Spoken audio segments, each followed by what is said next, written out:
옆에 계시는 분과 사랑의 인사 나누시겠습니다.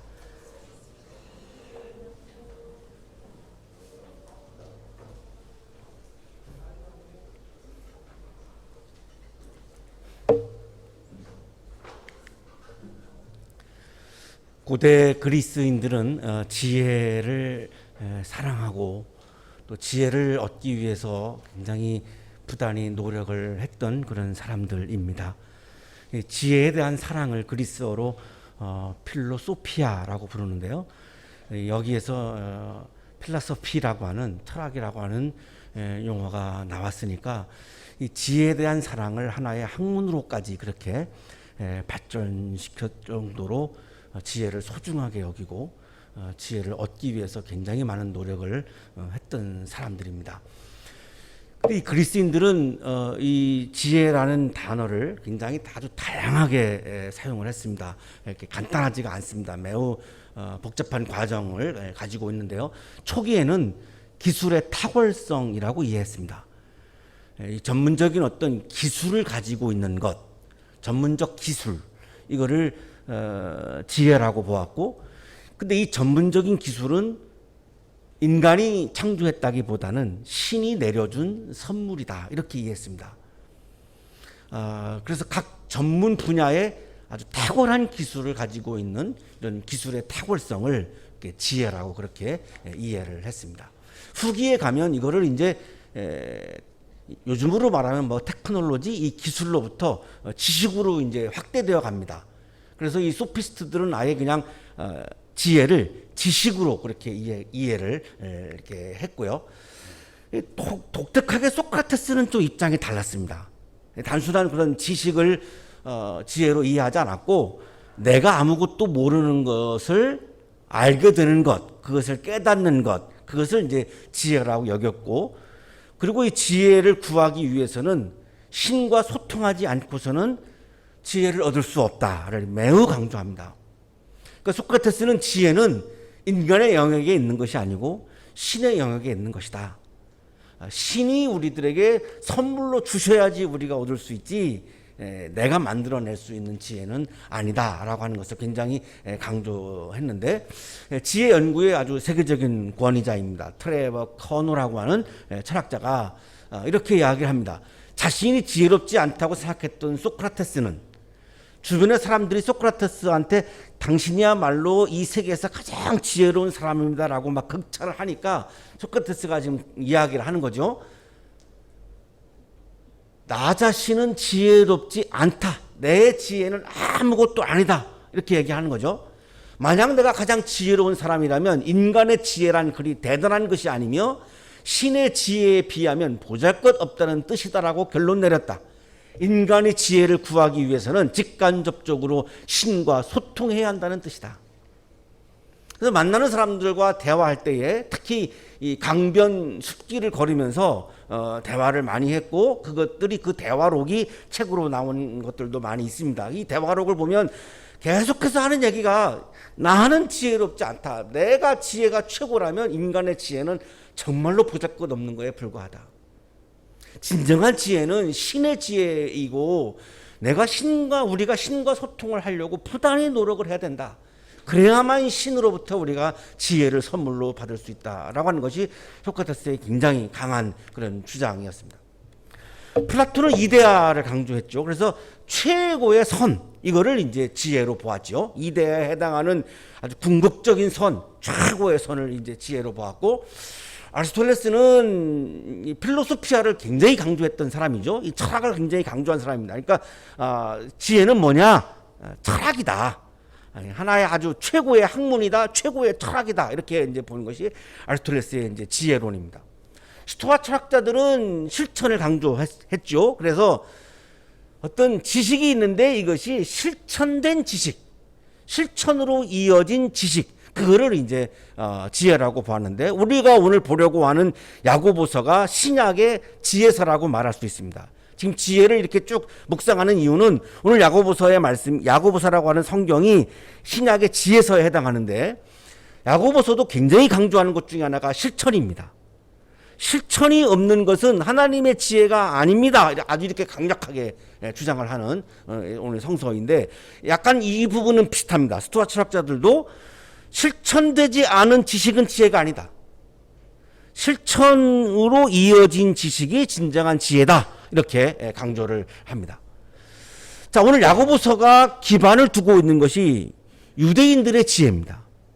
유대인들도 굉장히 지혜를 사랑했던 사람들이고 지혜를 얻기 위해서 굉장한 노력을 했던 사람들인데, 유대인들도 역시 그리스도인들처럼 초기에 지혜를 삶의 기술로 이해했습니다. 우리가 지난주에 잠깐 우리가 보았었죠. 지혜는 삶의 기술이었다라고 하는 걸 보았는데, 어떤 전문 분야의 어떤 전문적인 기술, 우리가 행복하게 살아가기 위한 삶의 기술, 이런 것들을 지혜라고 봤어요. 그래서 뭐 손재주, 그리고 축제 기술, 그러니까 돈을 모으는 기술, 이것도 하나의 지혜로 보았습니다. 그리고 통치하는 기술, 정치하는 분들의 통치하는 기술, 그리고 이제 교육하는 사람들은 교육 방법론, 이것들을 지혜라고 그렇게 이제 이해를 했고요. 그러나 거기서 그치지 않습니다. 히브리인들도 자, 그 지혜는, 우리가 삶의 기술이라고 하는 그 지혜는 하나님의 영역에 있는 것이다라고 봤습니다. 인간이 창조하는 것이 아니라 하나님으로부터 받는 선물이라는 거죠. 그래서 이거 우리가 이제 뭐 탤런트 이런 말도 쓰는 건데, 하나님으로부터 각 받은 천부적인 그런 거, 천부적인 재능, 우리가 그런 말을 하는데요. 하나님으로부터 받은 것이라는 거죠. 그래서 결국은 유대인들이 이해하는 지혜는 하나님의 뜻에 복종하는 행동, 이거를 지혜로 보았습니다. 여기도 행동이 들어갑니다. 하나님의 뜻에 복종하는 행동, 이것이 진정한 지혜다. 그래서 지혜는 잠언서에서 우리가 지난주에 보았죠. 하나님을 경외하는 것이 지혜의 근본이다. 우리가 이런 본문을 봤는데요. 하나님의 뜻에 복종하는 행동, 하나님을 경외하고 하나님께 순종하는 마음으로 하나님의 뜻에 복종하는 행동이 지혜다. 아주 독특한, 전 세계에서 아주 독특한 그런 지혜 사상을 가지고 있는 것이 유대인들이고, 이것이 우리 구약에도 지혜서들이 있습니다. 구약에 아주 잘, 욥기, 잠언, 전도서, 이런 성경이 이제 지혜서인데요. 여기 아주 잘 나타나 있고, 이런 구약의 지혜서에 히브리인들의 지혜 사상에 바탕을 두고 기록된 서신서가 오늘 우리가 함께 성서 일과로 받고 있는 야고보서입니다. 그래서 쉬울 것 같은데 야고보서가 만만치 않습니다. 이 아주 오래된 구약 전통, 히브리 전통의 지혜를 뿌리를 두고 있어서 굉장히 우리가 읽기가 그렇게 만만하지 않은 그런 성경입니다. 오늘 성서 일과 본문은 잘 나오고 있어요. 예. 오늘 성서 일과의 본문은 지혜를 위에서 오는 지혜, 땅에 속한 지혜, 이렇게 두 가지로 구분을 합니다. 아주 명확하게 구분을 해요. 야고보서가. 지혜는 두 가지가 있는데, 하나는 위에서 오는 지혜, 하나는 땅에 속한 지혜. 위에서 오는 지혜는 하나님이 주시는 지혜를 말씀하시는 것이고, 땅에 속한 지혜는 나의 지혜를 말씀하는 겁니다. 지혜는 이 두 가지로 구분되는데, 나에 속한 지혜는 열매가 없다는 겁니다. 위로부터 오는 하나님의 지혜에는 열매가 가득하다는 겁니다. 이것이 야고보서 오늘 우리 성서 일과의 결론에 해당하는 건데, 오늘 성서 일과 본문은 이렇게 시작합니다. 여러분 가운데서 지혜 있고 이해력이 있는 사람이 누구입니까? 굉장히 도전적으로 시작합니다. 왜 그럴까요? 교회 안에 누가 더 지혜로운 사람인가, 누가 더 지식이 많은 사람인가를 가지고 자꾸만 갈등이 일어났습니다. 분란이 일어났습니다. 이것이 결정되어야 그 사람의 지혜를 모든 교인들이 따를 거 아니겠습니까? 어쨌든 하나로 정해서 가야 되는데 지혜가 분분하죠. 지식이 분분하죠. 우리 사람들 사이에서는 지혜가 분분하고 지식이 분분할 수밖에 없습니다. 그건 너무나 당연한 거죠. 그런데 공동체는 한 방향으로 가야 되기 때문에 하나를 결정해야 되죠. 자, 그러면 가장 지혜로운 것을 선택해야 되고 최고의 지식을 선택해야 되는데, 이게 사람마다 다 주장이 다른 거예요. 내가 더 지혜롭다. 내가 더 최고의 지식을, 전문적인 지식을 가지고 있다라고 주장을 하니까 이거를 또 이제 지지하는 사람들이 또 확 나눠줘가지고 교회가 분란으로 가는 거죠. 그래서 야고보서가 도전적으로 말씀하죠. 여러분 가운데서 지혜가 뛰어나다고 주장하는 사람들 중에서, 지식이 뛰어나다고 주장하는 사람들 중에서 지혜 있고 이해력이 있다고 하는 사람 나와보세요. 이런 겁니다. 나와보세요. 우리가 좀 봅시다. 나와서 뭘 보느냐가 중요한데, 그러한 사람은 착한 행동을 통하여 그의 행실을 나타내 보십시오. 당신이 주장하는 지혜가, 당신이 주장하는 지식이 어떻게 실천으로 이어졌는지를 검증해서 보이시오. 실천된 것을 보고 우리는 판단하겠습니다.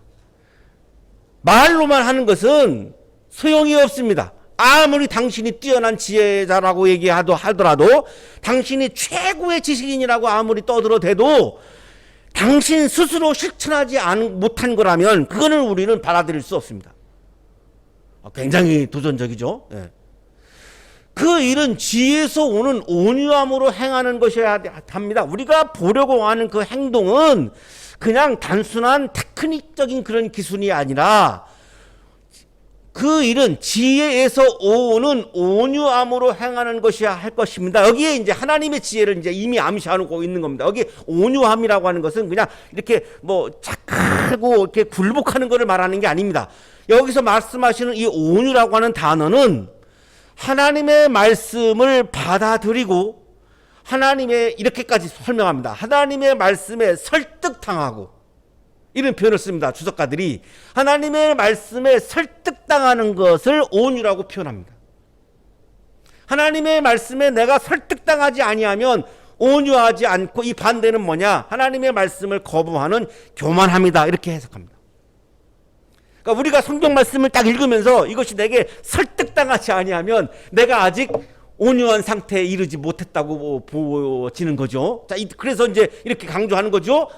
당신들이 검증하는 그 행동이 하나님의 지혜를 받아들이고 하나님의 지혜에 설득당한 것이 보겠다. 그게 아니고 그냥 인간적인 자기의 어떤 개인적인 주장이라면 이 공동체에서는 우리가 받아들일 수 없으니, 그거는 당신이 개인적으로 어떤 학파를 만들든지 어떤 단체를 만들든지 해서 하시고, 여기는 교회니까 여기는 하나님의 지혜가 우선돼야 되니까 하나님의 지혜에 설득당한 온유한 행동인지를 우리가 검증할 수 있도록 그거를 보여주십시오. 이런 말씀입니다. 그만큼 지혜를 놓고 교회 안에서 굉장히 갈등이 심했다라고 하는 것을 우리가 알 수 있고, 또 그것을 굉장히 보여주고 있는데요. 유대교에서는 랍비라고 하는 사람들의 위치는 굉장한 위치입니다. 부모님들은 부모님보다 선생님이 더 중요하다고 어릴 때부터 가르칩니다. 부모님의 말씀보다 선생님의 말씀이 더 우선돼야 한다. 부모님의 말씀과 선생님의 말씀이 엇갈리면 너는 부모님의 말씀이 아니라 선생님의 말씀을 따라야 한다. 이게 히브리 부모들이 아이들에게 가르치는 교육의 내용입니다. 그러니까 랍비는 정말 최고로 존경받는 그런 사람들이었죠. 자, 그런데 이제 유대교가 기독교로 바뀌죠. 이게 이제 기독교가 이제 예수님을 이제 구주로 받아들이고 영접하는 기독교인들이 이제 교회를 구성했죠. 그러니까 유대교 회당이 아니죠. 유대교라고 하는 종교가 아니라 기독교라고 하는 새로운 종교죠. 그럼 여기에서 유대교 회당에서는 랍비가 가르치는데, 똑같이 교회 안에서도 이제 가르치는 교사가 있어야 되죠. 하나님의 말씀을 가르쳐야 되니까. 그래서 이걸 그냥 교사라고 불렀는데, 이 교사들 중에 하나님의 지혜를 정확하게 가르치는 교사들도 있지만 거짓 교사가 나타난 겁니다. 엉터리 교사가 나타난 거예요. 하나님의 지혜가 아닌 자기의 철학이나 자기의 이념이나 혹은 자기의 어떤 이권을 지혜로 둔갑시켜가지고 그걸 사람들에게 막 가르치는 거짓 교사들이 출현한 겁니다. 거짓은 어디든지 존재하죠. 어느 분야에나 어느 전문 분야에나 진짜가 있고 거짓이 있죠. 하다못해 기름도 참기름이 있고 참기름이 아닌 것이 있고 진짜 참기름까지도 있는 거잖아요. 그 왜 우리가 그렇게 예민하냐면 어디든지 가짜가 있기 마련이거든요. 어디든지 그래요. 목회자도 진짜 목사가 있고 가짜 목사가 있어요. 저도 가짜 목사에 속하는지 모르겠는데 어쨌든 다 진짜가 있고 가짜가 존재하기 때문에 예민할 수밖에 없는 거예요, 사람들이. 그러니까 그 당시에 교회에서 교인들도 들어보니까 진짜 아닌 것 같거든요. 자꾸 막 가짜로 막 느껴지거든요. 그 사람들을 이제 거짓 교사라고 이제 보았는데 이 거짓 교사들은 굉장히 독선적이죠. 내 말만 진리야. 다른 사람의 말은 다 진리가 아니야.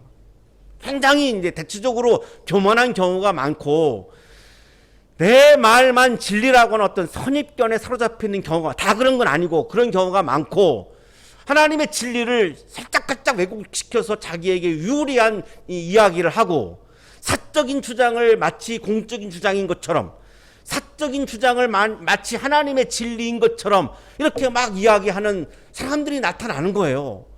그러니까 교인들이 볼 때 뭐 상식이 없습니까? 지식이 없습니까? 다 그 사람들도 당시에 철학 교육을 다 헬라 문화권에서는 받은 사람들이기 때문에 분별할 수 있거든요. 그러니까 이게 동의가 안 되는 거죠. 그러니까 이제 막 갈등이 벌어질 수밖에 없잖아요. 어떤 게 진짜 지혜냐, 어떤 게 가짜 지혜냐, 막 이제 갈등이 막 심각해지니까 야고보서가 이렇게 말씀하는 거예요. 여러분 가운데서 지혜 있고 이해력 있는 사람이라고 자신하는 사람 나오세요, 나오세요. 자, 우리가 검증합시다. 뭘 보고? 행동을 보고. 그 행동이 하나님으로부터 온 행동인지, 그냥 가식인지, 흉내내는 것인지 한번 봅시다. 그러면 진정한 지혜인이 누구인지, 진정한 지식인이 누구인지를 우리가 확인할 수 있지 않겠습니까? 그리고 나서 그거를 가지고 우리 공동체의 방향으로 정해야 우리 교회가 좋은 교회가 되고 하나님이 기뻐하는 교회가 될 거 아니겠습니까? 지금 이렇게 말씀을 하는 거죠. 야고보서에서의 말씀하시는 지혜는 지적인 거를, 지식적인 거를 의미합니다. 포함합니다. 이거 포함하지 않는다는 게 아닙니다. 그러나 행위까지도 포함하는 개념이 야고보서의 지혜라고 하는 단어입니다. 야고보서가 말씀하시는 지혜는 단순히 어떤 지식만을 포함하고 있는 것이 아니라 행위까지도 전제되어 있습니다. 포함하고 있습니다. 그래서 신약 성경 중에 행위를 가장 강조하는 성경 중에 하나가 야고보서입니다. 그러니까 마르틴 루터 같은 사람은 오직 믿음으로만 강조했잖아요. 그래서 자기가 책을 쓰면서 야고보서를 지푸라기 서신서 이렇게 약간 비하시켜요. 자기 입장하고 너무 다르니까 그럴 정도로 야고보서는 실천, 행동, 행위를 굉장히 강조한 그런 성경이고 우리가 공동서신서라고 그렇게 부르는데요. 자, 이제 땅에 속한 지혜, 진짜 하늘의 지혜가 아닌 거, 진짜 하나님으로부터 온 지혜가 아닌 거, 땅에 속하 있는 지혜를 말씀하시는데 대표적인 게 딱 두 가지입니다. 시기심과 경쟁심입니다. 시기심과 경쟁심은 이건 무조건 땅에 속한 지혜다. 하나님으로부터 온 지혜가 아니다.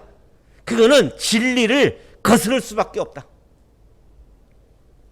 거짓 교사들이 주장하는 지혜는 땅에 속한 지혜였고 그들은 그들의 마음속에 지독한 시기심과 경쟁심을 가지고 있어서 교사들 중에서 10명이 있으면 내 지혜와 내 지식이 이게 진짜야 라고 말하면서 서로가 서로를 시기하고 질투하는 마음이 강했던 거죠. 그러니까 교인들이 보니까 그건 앞만 봐도 하나님으로부터 온 지혜가 아니라고 보이는 거죠. 여기 지독한 시기심이라고 하는 단어는 아리스토텔레스가 처음으로 썼던 용어입니다. 이 정치하는 사람들을 보니까 이 고정표를 만들기 위해서 정치하시는 분들이 당파를 만들고 자꾸 이 시민들을 이렇게 가르는 거를 보는 거예요. 아리스토텔레스가. 여기서 쓴 단어가 지독한 시기심이라고 하는 단어입니다. 정치인들이 자기의 어떤 정치적인 이익을 위해서 어떤 사람들을 자꾸만 이렇게 나누고 분리시키고 시기심을 조장하고 이기심을 조장하고 이렇게 해가지고 어떤 자기 어떤 블록을 지지자의 블록을 딱 구성하는 걸 보면서 이거를 지독한 시기심이다 이렇게 표현을 했는데 지금 야고보서가 그대로 그 단어를 쓰고 있습니다. 지독한 시기심. 이웃에게 좋은 일이 있으면 축하해야 하는 것이 상식이죠. 근데 우리가 살면서 한번 되돌아보면 내 옆에 누군가가 굉장히 좋은 일이 있으면 너무너무 막 기쁠 때도 있는데 괜히 마음이 불편할 때도 있잖아요. 이게 시기심이죠. 이건 분명히 땅에 속한 지혜라는 겁니다. 교회에서 직분을 얻기 위해서 막 경쟁하는 거. 경쟁하려면 다른 사람들을 깎아내려야 되잖아요. 의도적으로 깎아내려야 됩니다. 경쟁에서 이기려면. 그러니까 교회 안에서 경쟁하는 거 땅에 속한 지혜라고 말씀합니다. 교회에는 경쟁이 있어서는 안 된다고 말씀하는 거예요. 왜냐하면 경쟁을 하면 사랑의 공동체가 무너지고 사랑의 공동체가 무너지면 신앙 공동체가 무너지기 때문에 교회 안에는 경쟁이라고 하는 구조 자체가 있으면 안 된다는 겁니다. 자, 한국 교회는 경쟁 구조가 많습니다. 교회 안에. 왜 그럴까요? 그래야지 서로가 이렇게 막 경쟁이 벌어져야 더 헌신을 해서 성장을 할 거 아니겠습니까? 교회 성장을 하려면 경쟁이 필요하거든요. 자, 그러나 야고보서는 교회 안에 경쟁이 있으면 안 된다는 겁니다. 그거는 땅에 속한 거라는 겁니다. 우리 교회는 뭐 이제 초급하니까 해당이 안 됩니다만 교단들은 교단장을 이렇게 선출할 때 경쟁을 합니다. 막 돈까지 막 씁니다. 자, 이런 거는 다 땅에 속한 지혜라는 겁니다. 그러니까 진짜 교인들은 막 교단장에 출마해서 막 선거운동하고 이러는 거를 우습게 봐야 되는 거죠. 야, 참 우습구나. 저거 정말 정말 인간적인 거네. 저거 신앙적인 거 아니네. 이렇게 하고 오히려 보이콧까지 해야 된다고 봐요. 저는 신앙적인 게 아니에요. 전혀 아니에요. 전혀. 우리가 세상에서는 경쟁 안 할 수 없습니다. 해야 됩니다. 안 하면 못 살아요. 못 살아요. 경쟁할 수밖에 없어요. 지금 교회 안을 말하는 거예요. 교회 안에서는 경쟁하는 구조를 다 없애야 된다는 거죠. 그래서 우리 교회가 직분이 없는 거예요. 직분이 없으니까 경쟁이 없잖아요. 그러니까 분열이 없잖아요. 이거를 만마지게 나오는데 그래서 평화의 열매와 정의의 열매가 가득해진다. 딱 우리 교회를 두고 말하는 거예요. 아멘 안 하시는 분들은 이제 직분을 갖고 싶은 분들로 제가 이렇게 이해를 해야 되겠는데 진짜 이거 중요한 부분이에요. 직분이 없다는 거. 신학자들이 이거 들으면 다 놀래요. 저한테 못 믿겠다요. 못 믿겠대요. 그럼 누가 오냐요, 교회를? 누가 오냐요? 누가 오긴요. 좋은 교인들이 오시죠. 진짜 교인들이 오시죠. 직분과 아무런 관계없이 진짜 말씀에 사모하는 진짜 좋은 교인들이 올 거 아니겠습니까? 우리 교회는 그런 교회예요. 제가 그러면 어떻게 그게 가능하냐고 못 믿겠다는 거죠. 왜 경쟁이 없어야 됩니까? 경쟁하면 사랑을 못하죠. 어떻게 경쟁자하고 사랑을 합니까? 말이 안 되죠. 사랑을 못하면 신앙 공동체가 아니잖아요. 너무나 당연한 거예요. 시기심, 경쟁심 이거는 하나님으로부터 온 지혜가 아니라 땅에 속한 지혜고 욕망으로부터 나온 지혜이고 그거는 하나님의 진리를 거스르게 된다는 거죠. 그런데 어떻게 하나님의 지혜를 실천할 수 있겠는가? 안 된다는 거죠. 이러한 지혜는 위에서 내려온 것이 아니라 딱 못 박죠. 야고보서가 굉장히 분명하게 말씀을 하세요. 굉장히 강하게 말씀하기도 하고요. 이러한 지혜는 시기하는 거, 경쟁하는 것은 위에서 내려온 것이 아니라 이렇게. 그래서 제가 속해 있는 교단에서 교단에 이제 어려우니까 미래를 위해서 한번 뭐 발제를 좀 하라 그래서 가가지고 이 교단장 선거 이거는 신앙적인 게 아니니까 야 신앙과 결부시켜서 얘기하지 마시라고 앞으로 이건 그냥 단순히 욕망이니까 그냥 욕망에서 산다라고 그냥 선언하고 하시라고 후보자들이 제가 그런 대놓고 앞에서 그런 얘기를 한 적이 있어요. 신앙적인 거하고 아무 관계 없다고 내가 보기에 그 근거를 이 기절을 제가 그때 들었는데 이러한 지혜는 위에서 내려온 것이 아니라 땅에 속한 것이고 육신에 속한 것이고 이건 이제 굉장합니다. 악마에게 속한 것입니다. 이렇게 시기하고 경쟁하는 것은 악마에게 속한 것이다라고 말씀합니다. 이거를 왜 안 듣는지 이 말씀을 왜 안 읽는지 모르겠어요. 악마에게 속한 거를 어떻게 해요? 어떻게 해요? 할 수가 없죠. 도저히 하려고 할 마음이 들 수가 없죠. 악마에게 속해 있는 거라고 말씀하시는데요. 내 주변 사람들이 잘 되는 거는 정말 진심으로 막 기뻐야 되는 거죠, 내가.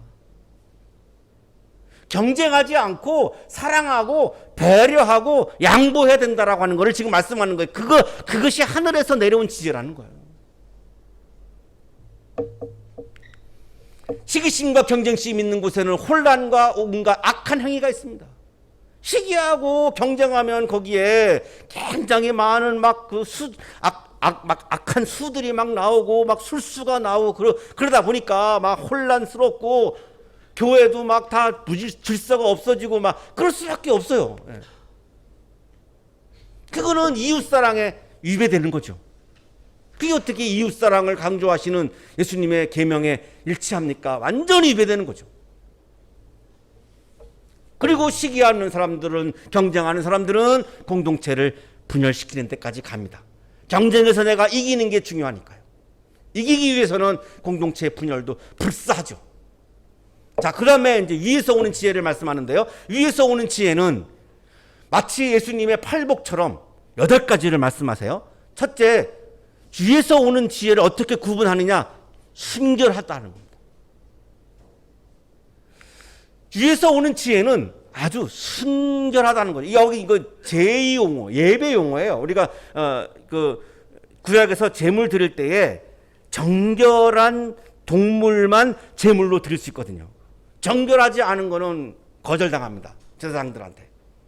그러니까 우리가 예배 자리에 나올 때 정결한 마음으로 나와서 예배를 드려야 되는 거잖아요.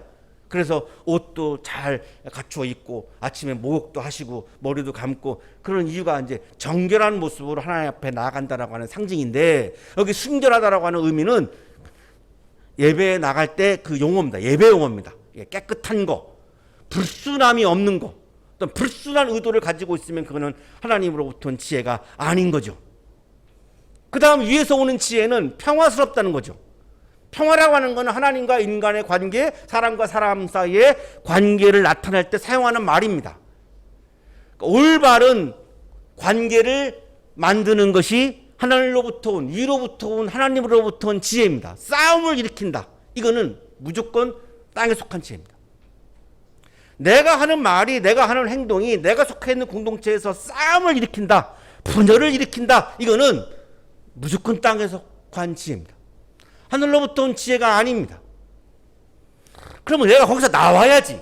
내가 그 안에 있으면서 내가 속해 있는 공동체를 내 이익 때문에 분열시켜버린다? 그게 어떻게 하늘에 속한 지혜겠습니까? 도저히 동의가 안 되면 나와야 되는 거지, 거기서 분열을 조장하면 안 되는 거죠. 위에서 오는 지혜는 친절하다는 겁니다. 여기 개역성경에서는 관용으로 번역했고, 영어 성서는 considerate, 배려하는 것으로 그렇게 번역을 하고 있는데요. 연민을 가지고 대하는 겁니다. 막 공식대로, 법대로 이런 게 아니라 굉장히 긍휼하게 여기고 연민을 가지고 대하는 거죠. 따라서 혐오하는 것은 위로부터 온 지혜가 아닙니다. 내 주변에 있는 사람을 어떤 거를 근거를 들어가지고 막 혐오하는 거는 위로부터 온 지혜가 아닙니다. 그리고 위로부터 온 지혜는 온순합니다. 아까 잠깐 온유 말씀드렸는데요. 여기 온순이라고 하는 거는 하나님께 복종하는 거를 말하는 겁니다. 성격이 착한 거를 말하는 게 아닙니다. 말씀을 내가 기쁘게 받아들이고 그 말씀에 내가 설득당하고 그 말씀을 기쁜 마음으로 실천하는 거를 의미합니다. 이게 온순한 겁니다. 오늘 야고보서의 말씀에 내가 설득당하고 있으시면 내가 온순한 상태이고, 지금 야고보서의 말씀에 내가 설득당하지 않고 있으면 온순하지 않다라고 보시면 되는 거죠. 설득당하지 않는 것은 거부하는 거니까요. 하나님의 지혜를 거부한다라고 하는 것은 교만한 거죠. 따라서 그거는 위로부터 온 지혜라고 볼 수가 없는 거죠. 하나님으로부터 온 지혜는 하나님의 뜻을 따르는 거죠. 위에서부터 오는 지혜는 자비롭습니다. 자비라고 하는 것은 고통당하는, 부당하게 고통당하는 사람들에 대해서 연민의 마음을 갖는 것을 말하는데, 하나님이 우리를 보는 마음입니다. 잊혀진 저는 죄인입니다. 제 안에 이기적인 마음도 있고 교만한 마음도 있고 안 좋은 것들이 있습니다. 그런데 하나님이 저를 봐주셔요. 불쌍하게 여기주셔요. 연민의 마음으로 보셔요. 그래, 그렇지, 안 되지. 그래도 너는 그거를 인정이라도 하지. 그러니까 그냥 설교 계속해. 이렇게 봐주는 거죠. 안 그러면 벌써 저를 끌어내셨죠. 네가 무슨 설교를 해. 이게 연민입니다. 하나님이 우리를 보시는 마음이에요. 우리가 사람을 대할 때 그렇게 보라는 거예요. 하나님이 나를 그렇게 봐주시니까 연민의 마음으로 보라는 거죠. 따뜻한 겁니다. 그러니까 차가운 거는 위로부터 온 지혜가 아닙니다. 위로부터 오는 지혜는 선한 열매가 풍성한 겁니다. 지혜로운 사람은 선한 열매가 가득합니다. 왜냐하면 실천이 있기 때문에, 행함이 있기 때문에, 행함이 있으면 반드시 열매가 있습니다. 실천이 없고 행함이 없는 것은 열매가 없습니다. 열매가 있을 수가 없지요. 실천해야 행함이 있어야 열매가 있는데, 여기 지금 위로부터 오는 지혜는 실천과 행함을 포함하고 있기 때문에 반드시 선한 열매가 열린다는 거죠. 여기서 말씀하시는 선한 열매는 나만을 위한 열매가 아니라 우리 모두를 위한, 공동체를 위한 풍성한 열매가 있다는 겁니다. 그리고 위에서 오는 지혜는 편견과 위선이 없다고 말씀하죠. 거짓이 없다는 건데, 편견이라고 하는 것은 나의 지혜로 모든 것을 판단하는 것을 의미하죠. 모든 사물과 모든 사건을 다 그냥 나의 지혜로만, 잣대로만 막 판단하는 거죠. 이게 편견이죠. 이거는 땅에 속한 지혜라는 거죠. 그 다음에 위선은 악한 것을 선하다고 포장하는 겁니다. 이게 거짓이죠. 이거 악이라고 그냥 내가 인정을 해야 되는데 이거 속이는 거죠. 이런 거는 위에서 오는 지혜가 아니라고 말씀하는 거죠.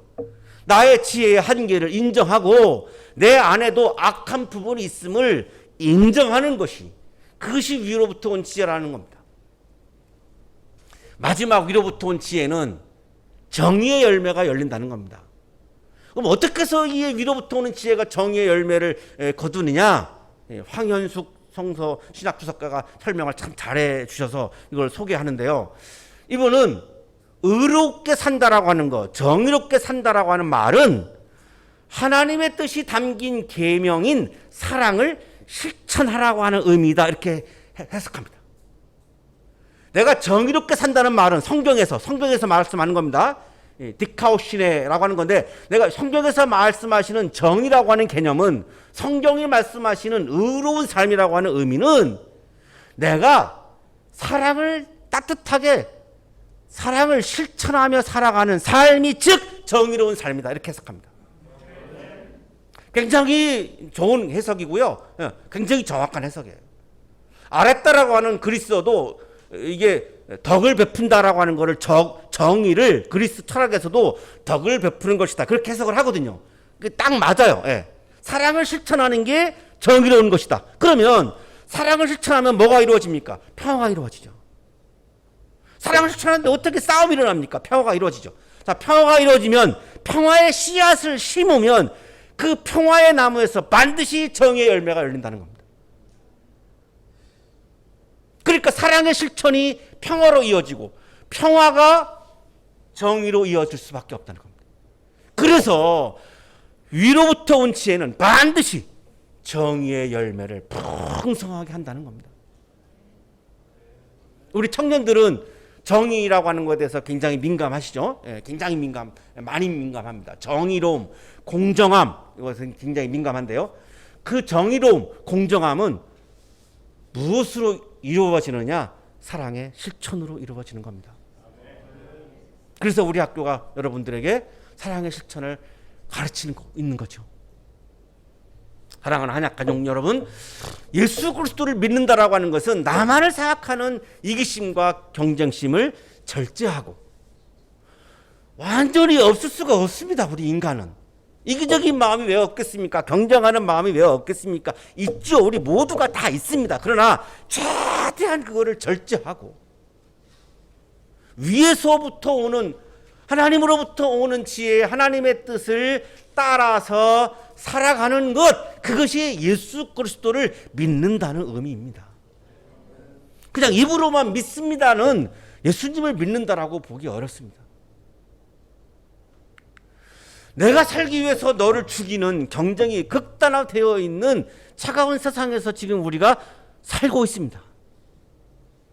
우리 청년들도 제일 힘들어하는 게 이 치열한 경쟁입니다. 너무너무 힘들어합니다. 거기서 벗어날 수가 없습니다. 그래서 우리에게 이 고통스러운 겁니다. 치열한 경쟁이 우리에게 고통을 주죠. 자, 이렇게 살아가고 있는 우리 인류에게 오늘 야고보서는 굉장히 중요한 지혜를 말씀하고 있는 겁니다. 사랑을 실천할 때에 평화가 이루어지고 평화가 이루어질 때에 정의 열매가 가득해서 정의로운 세상이 열려지고 이루어진다. 하나님의 지혜를 마음에 채우고 하나님의 지혜를 따르는 그런 삶을 우리가 함께 살아갈 때에 인류는 이 치열한 경쟁으로부터 오는 고통을 극복할 수가 있다. 보다 더 따뜻한 사회, 보다 더 따뜻한 세상, 우리가 따뜻한 숨을 쉬면서 살아갈 수 있는, 인간답게 살아갈 수 있는 세상을 이루어 나갈 수 있다. 그것은 하나님으로부터 오는 지혜를 우리가 마음에 채우고, 그래서 그것을 받아들이고 설득당해서 내가 오늘도 내 일상 속에서 성실하게 그 하나님의 지혜를 따라서 사랑을 실천하는 삶을 한 발자국 한 발자국 살아갈 때에 우리는 그 고통을 이겨내고 영적인 기쁨이 가득한 삶을 살아갈 수 있다. 이런 지혜를 우리 모든 인류에게 주고 계시는 그런 말씀입니다.